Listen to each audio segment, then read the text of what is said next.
On the night of May 26, 1941, a slow, lumbering, flying boat accomplished what the entire Royal Navy could not. 48 hours earlier, the German battleship Bismarck had delivered one of the most devastating blows of the naval war. In a brief violent exchange in the Denmark Strait, her guns found HMS Hood, the largest, most celebrated warship in the British fleet. A single salvo penetrated Hood's deck, reached her magazines, and the resulting explosion tore the battlecruiser apart. Of her 1,415 men, only 3 survived. The shock rippled through Britain like a national wound. Hood wasn't just a ship, she was a symbol, and now she was gone. But Bismarck didn't linger to admire her work. She slipped into the vast grey expanse of the North Atlantic and vanished. For 31 agonising hours, the most powerful warship in the German fleet was a ghost. British admirals scrambled every available vessel. Reconnaissance aircraft crisscrossed thousands of square miles of ocean. Radar stations strained for any signature. Nothing.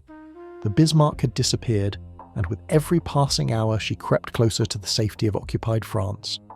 Once there, she'd shelter beneath Luftwaffe air cover, repair her damage, refuel, and return to the Atlantic convoy routes to continue her slaughter. The stakes were existential. Britain's survival depended on those convoys. Then, cutting through a gap in the clouds at barely 100 feet above the churning swells, a single PBY Catalina spotted a dark shape below. The aircraft's co-pilot that day was Ensign Leonard Smith, an American naval officer embedded with the Royal Air Force under a secret arrangement, because officially the United States wasn't in the war yet. Smith was technically a neutral observer, but there was nothing neutral about what happened next. The Catalina shadowed the Bismarck, radioed her position, and changed the course of history. Within hours, swordfish torpedo bombers crippled the battleship's rudder. By morning, British warships closed in and sent Bismarck to the bottom of the Atlantic. And the aircraft that made it all possible, it wasn't a Spitfire, it wasn't a heavy bomber or a nimble fighter, it was an aircraft so slow that enemy fighters sometimes overshot it trying to attack. So unglamorous that crews called it the flying boat, like an insult. So outdated on paper that it should have been retired before the war even began. Yet by 1945, the PBY Catalina would spot more enemy vessels, rescue more downed airmen, fly more combat patrol hours, and serve in more theatres than nearly any other aircraft in the Allied arsenal. It would hunt submarines in the Atlantic, stalk Japanese convoys in the Pacific, pull burned pilots from shark-infested waters, and operate from frozen Alaskan lagoons to tropical island anchorages. This is the story of how the slowest plane in the sky quietly became one of the most important aircraft of the Second World War. How an aircraft designed in the early 1930s outlasted, outserved, and outperformed expectations at every turn. And why, despite all of this, almost nobody talks about it today. To understand why the Catalina became so essential, you first have to understand the world it was born into. By the early 1930s, the United States Navy faced a strategic problem that no existing aircraft could solve. America's coastline stretched thousands of miles. Her Pacific territories, Hawaii, the Philippines, Guam, Wake Island, were scattered across an ocean so vast that traditional land-based aircraft simply couldn't cover the distances involved. Runways were scarce, airfields expensive to build, and the Navy needed eyes that could reach far beyond the horizon. They needed an aircraft that could take off from any sheltered harbour, stay airborne for an entire day if necessary, and return with intelligence that would otherwise require an entire fleet of ships to gather. The flying boat was the obvious answer. Unlike amphibious aircraft with their heavy, complex landing gear, pure flying boats used the ocean itself as their runway. This meant they could carry more fuel, more crew, and more equipment. They could operate from tenders, from lagoons, from any calm stretch of water where a ship could anchor. For a navy that expected to fight across the Pacific, this flexibility was invaluable. In 1933, the Navy issued a requirement for a new patrol bomber. The specifications were ambitious: a range of at least 3,000 miles, the ability to carry bombs or torpedoes, provisions for a crew that would spend grueling hours aloft, and enough defensive armament to fend off attackers. Several manufacturers submitted proposals, but it was Consolidated Aircraft Corporation of Buffalo, New York that caught the Navy's attention. Their chief designer, Isaac Machlin Ladden, had already made a name for himself with the P2Y, a capable but limited flying boat that served as a stopgap. For the new competition, Laddon envisioned something far more refined. His design, designated the Model 28, featured a revolutionary internal wing structure that eliminated the need for external struts and bracing wires. This cleaner, more aerodynamic approach reduced drag significantly, which translated directly into greater range and endurance. It also incorporated a parasol wing mounted above the fuselage on a large central pylon, giving the engines maximum clearance from the corrosive salt spray that plagued seaplane operations. The prototype, designated XP3Y-1, first flew on March 28, 1935. At the controls was test pilot Bill Wheatley, and something unexpected happened. Wheatley stayed airborne far longer than the scheduled test required. When he finally brought the aircraft down and was asked why, he reportedly said the aircraft handled so well he simply didn't want to land it. It was the first hint that Consolidated had built something special. The Navy agreed. Test pilots praised the XP3Y1's stability, its predictable handling, and its remarkable ability to stay aloft for extended periods without fatiguing the crew. Performance exceeded expectations and the Navy wasted no time. An initial order for 60 aircraft was placed, and the designation was changed to PBY. Patrol bomber, built by Consolidated, the Y being the manufacturer's Navy code letter. What nobody realised at the time was that this aircraft, designed in the optimistic years before global war seemed inevitable, would still be flying combat missions a full decade later. The engineers at Consolidated had inadvertently built something that transcended its original purpose. They had built a machine that would adapt, evolve, and prove itself indispensable across every ocean and in conditions nobody had ever anticipated. The PBY that rolled off production lines in 1936 was already impressive, but it was far from finished evolving. Isaac Laddon and his team at Consolidated understood that an aircraft designed for long-range patrol had to be more than just aerodynamically efficient. It had to be livable. Crews would spend 10, 12, sometimes 18 hours sealed inside that hull, staring at endless ocean, fighting fatigue, waiting for something to happen. If the aircraft couldn't keep them functional, it couldn't complete its mission. So the Catalina was designed with the crew in mind. The cockpit was spacious by 1930 standards, with side-by-side seating for pilot and co-pilot, giving both men a commanding view of the horizon. Behind them stretched a long fuselage with compartments for navigation, radio operation, and rest. Bunks were installed so off-duty crewmen could sleep during marathon flights.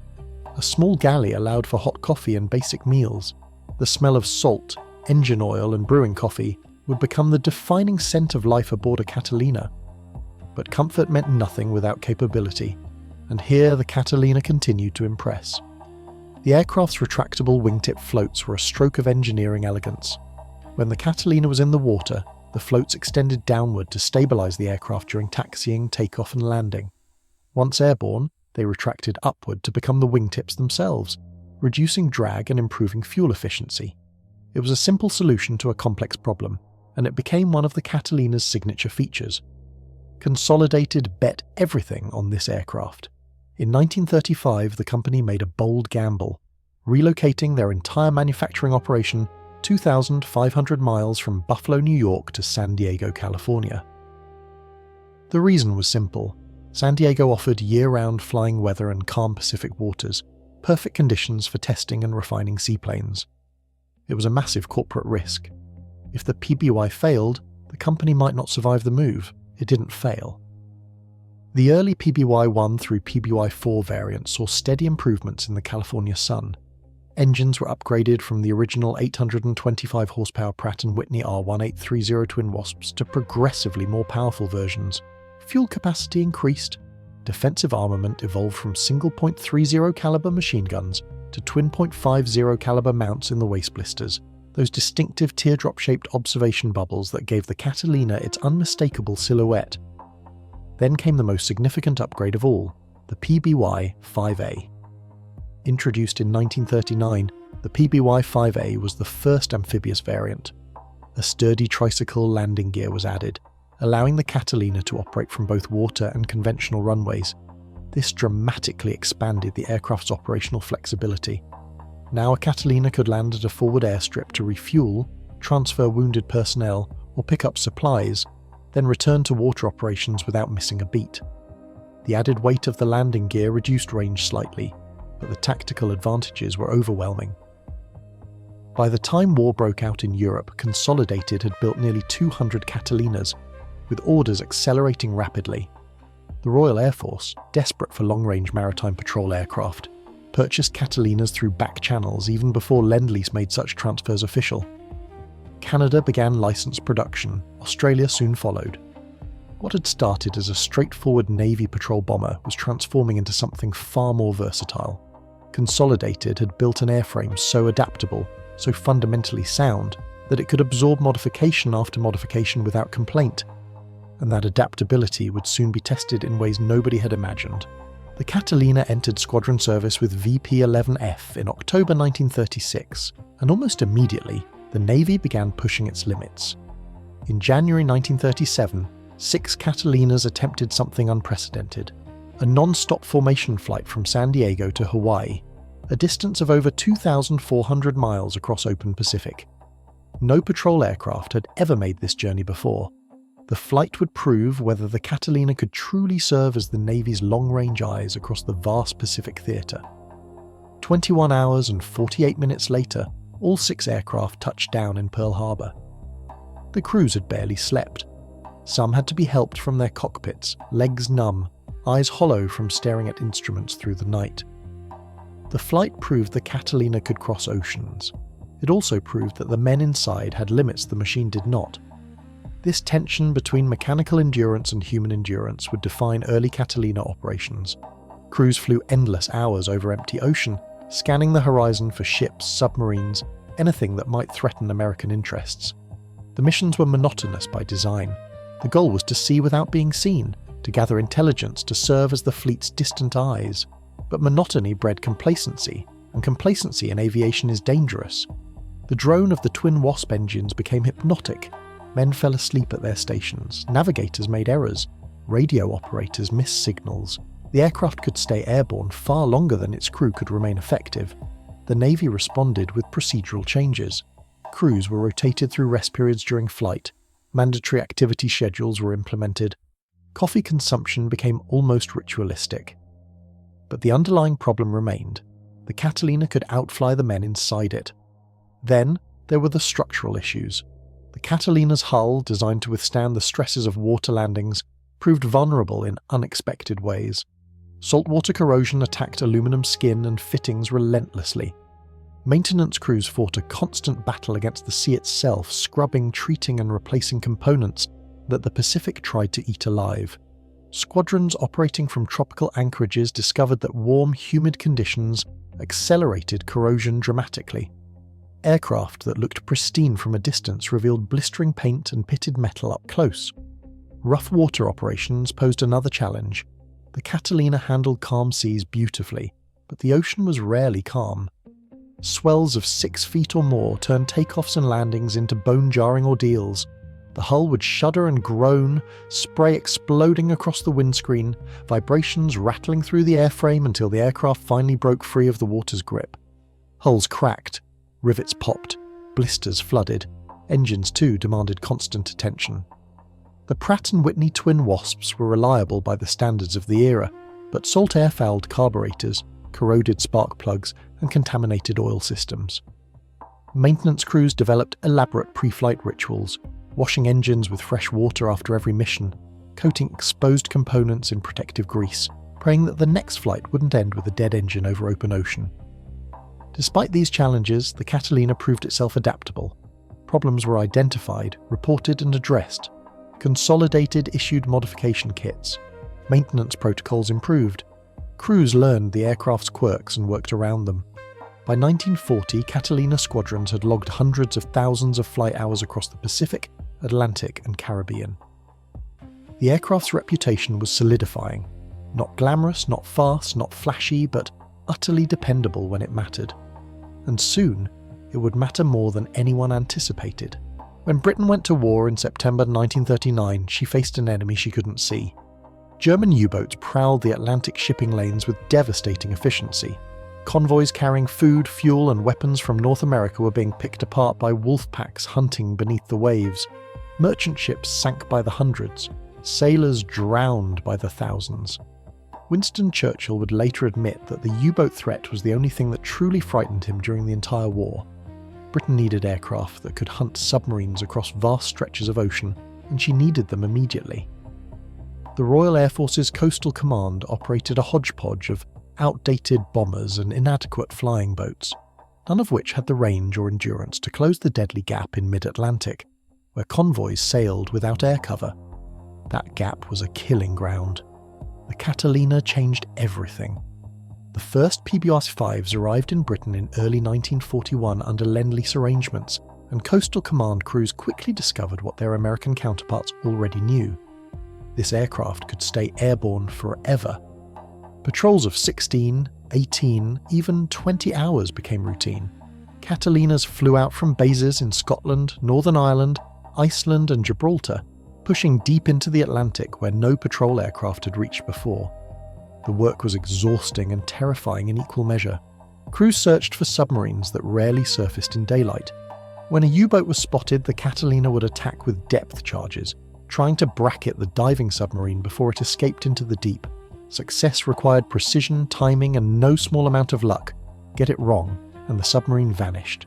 Get it right, and oil and debris rose to mark a kill. The Catalina's slow speed, so often mocked, became an unexpected asset. Submarines had to surface periodically to recharge batteries and refresh air. A fast aircraft might spot a U-boat, attack, and be gone before the crew understood what was happening, but it would also be gone before it could confirm a kill or coordinate with surface vessels. The Catalina could loiter, it could circle, it could wait. And waiting, in anti-submarine warfare, was often the key to victory. By 1942, Catalinas were being equipped with ASV radar, air-to-surface vessel detection systems that could locate a surface submarine in darkness or fog. They carried lee lights, powerful searchlights mounted under the wings that could illuminate a U-boat at night, catching crews on the surface with no warning. These technological additions transformed the Catalina from a spotter into a hunter. No story captures this transformation better than Flight Lieutenant John Cruikshank's mission on July 17, 1944. His Catalina attacked a U-boat in the Norwegian Sea, but the submarine fought back viciously. Anti-aircraft fire raked the aircraft, killing the navigator and wounding Cruikshank 72 times across his legs, lungs and body. He was bleeding out. His aircraft was riddled with holes. Any reasonable man would have broken off the attack. Cruikshank pressed on. He sank the U-boat on his second pass. Then, refusing medical treatment, he flew his crippled Catalina 5.5 hours back to base, landed safely in dangerous conditions, and only collapsed after ensuring his crew was cared for. He survived. The submarine did not. Cruikshank received the Victoria Cross, the only Coastal Command Catalina pilot to earn Britain's highest honour. The results spoke for themselves. Coastal Command Catalinas contributed to dozens of confirmed U-boat kills. More importantly, their mere presence forced submarines to stay submerged longer, travel slower, and attack less frequently. The killing ground in mid-Atlantic began to shrink. The Catalina hadn't just joined the Battle of the Atlantic, it was helping to turn the tide. When Japanese bombs fell on Pearl Harbor, Catalinas were among the first American aircraft to fight back. Several PBYs were destroyed on the ground that December morning, caught in the chaos of the surprise attack. But others were already airborne on patrol, and within hours of the assault, surviving Catalinas launched into the Pacific to search for the Japanese fleet. They didn't find it, the carriers had already withdrawn, but the Catalina's war in the Pacific had begun, and it would never truly stop until the final Japanese surrender. The Pacific presented challenges unlike anything the Atlantic crews had faced. Distances were staggering. From Hawaii to Midway was over 1,000 miles. From Australia to the Solomon Islands stretched another 1,000. The Japanese Empire sprawled across millions of square miles of open ocean dotted with tiny islands, hidden anchorages and enemy bases that could appear anywhere. Conventional aircraft couldn't cover these distances. The Catalina could. In the months following Pearl Harbor, Catalinas became the eyes of a blinded fleet. With most battleships sunk or damaged, the Navy relied on patrol squadrons to locate enemy movements, track invasion forces, and provide early warning of attacks. It was a Catalina crew that first spotted the Japanese fleet approaching Midway in June 1942, transmitting the contact report that set the stage for one of history's most decisive naval battles. But the Catalina's most beloved role in the Pacific wasn't combat, it was rescue. Aircrew called them Dumbos, after the Disney elephant who could fly. The name was affectionate, not mocking. When a pilot went down in the vast Pacific, when his aircraft was shot up, or his engine failed and he ditched in shark-infested waters hundreds of miles from help, the Dumbo was his only hope. Catalina crews flew rescue missions with extraordinary courage. They landed in open ocean swells that could tear an aircraft apart. They taxied through enemy-held waters under fire. They pulled burned, wounded, drowning men from the sea and somehow got airborne again with overloaded aircraft that had no right to fly. Lieutenant Nathan Gordon flew his Catalina into Kavieng Harbour in February 1944 while Japanese guns blazed from the shore. He landed 4 times in enemy waters, rescuing 15 airmen while his crew returned fire with their .50 caliber. He received the Medal of Honor for that single mission. Stories like Gordon's were repeated across the Pacific. Catalina crews rescued downed B-29 crews during the bombing campaign against Japan. They plucked carrier pilots from the waves after strikes against enemy islands. They saved men who would have died without them, hundreds upon hundreds of aircrew who lived because a slow, unglamorous flying boat refused to leave them behind. By 1945, the Catalina had flown more combat hours in the Pacific than any other American patrol aircraft. It had served as scout, bomber, torpedo plane, transport, and guardian angel. The slow plane that critics once dismissed had proven itself indispensable. But even legends have limits. For all its triumphs, the Catalina carried a burden its crews knew intimately but rarely discussed publicly. The aircraft was slow, painfully, dangerously slow. With a maximum speed of barely 180 miles per hour and a typical patrol cruise closer to 100, the Catalina was a sitting duck for any fighter that caught it in the open. Japanese Zeros could close on a PBY from miles away, leisurely lining up attacks while the Catalina's gunners desperately tried to fend them off with machine guns that couldn't match the fighter's firepower or maneuverability. The losses were brutal. In the early months of the Pacific War, Catalina squadrons were decimated. VP-101 lost nearly every aircraft it possessed within weeks of the Japanese invasion of the Philippines. Crews flew missions knowing that if enemy fighters found them, survival was unlikely. Some never returned. Others limped back with dead crewmen still at their stations, fuselages riddled with holes, controls barely functional. There was no armour to speak of. The Catalina's hull was thin aluminum, designed for lightness and range, not protection. Bullets passed through it like paper. A single incendiary round in the wrong place could ignite fuel tanks that held over 1,700 gallons of aviation gasoline. When a Catalina burned, it burned fast. Engine failures added another layer of dread. The twin Wasps were reliable, but reliability is relative. Over thousands of miles of open ocean, an engine could fail for countless reasons. Fouled plugs, contaminated fuel, mechanical fatigue. Lose one engine, and the Catalina could limp home on the other. Lose both, and a crew faced ditching in waters that might be hundreds of miles from rescue. The men who flew Catalinas spent long hours listening to those engines, praying the rhythm wouldn't change, tensing at every cough or missed beat. Water landings themselves carried risks that landlubber aircraft never faced. Misjudge the swell, catch a wingtip, and the Catalina could cartwheel violently, breaking apart and trapping crew inside an inverted, sinking hull. Night landings were worse. Pilots descended into blackness with no visual reference, relying on instruments and instinct, hoping the surface wasn't rougher than expected. Crew fatigue killed men too.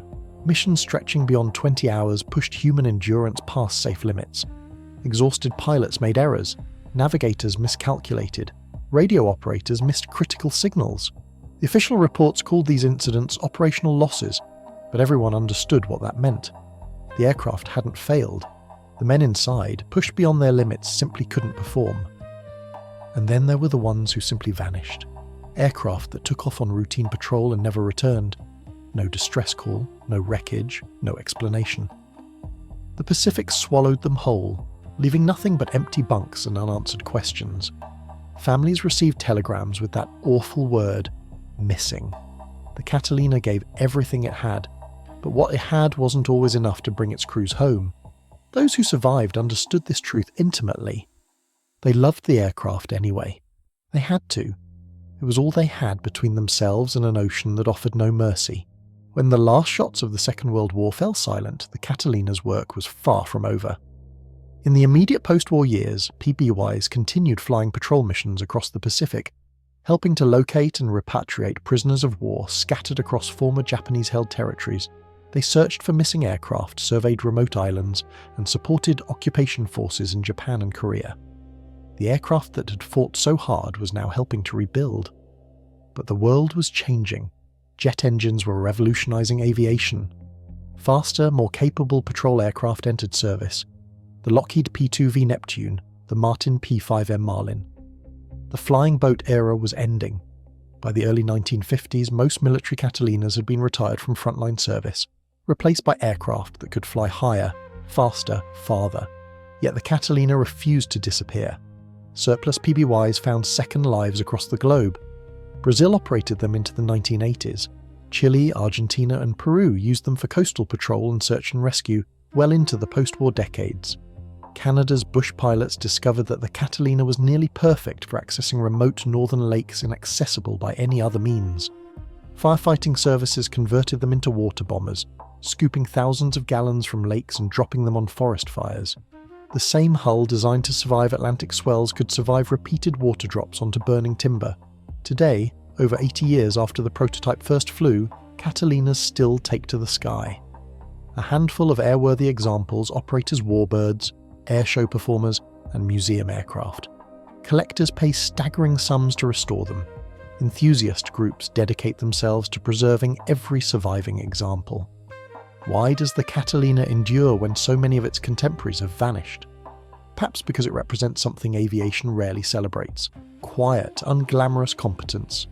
The Catalina was never the fastest, never the most powerful, never the most technologically advanced. It won no air-to-air battles. It set no speed records. It earned no breathless headlines. But it showed up. Every time, everywhere, no matter what. Atlantic, Pacific, Arctic, Mediterranean. The Catalina was there when it mattered, doing jobs that no other aircraft could do. More than 3,300 Catalinas were built during the war. They served with nearly every Allied nation. They logged more combat flight hours than any other American flying boat. They rescued thousands of men who would otherwise have perished. They found the Bismarck. They spotted the Japanese fleet at Midway. They hunted submarines, flew night strikes, delivered commandos, and brought wounded men home. The crews who flew them rarely sought recognition. They were patrol pilots, not aces. They spent their war staring at empty ocean, fighting exhaustion, trusting an aircraft that asked everything of them, and somehow always gave a little more.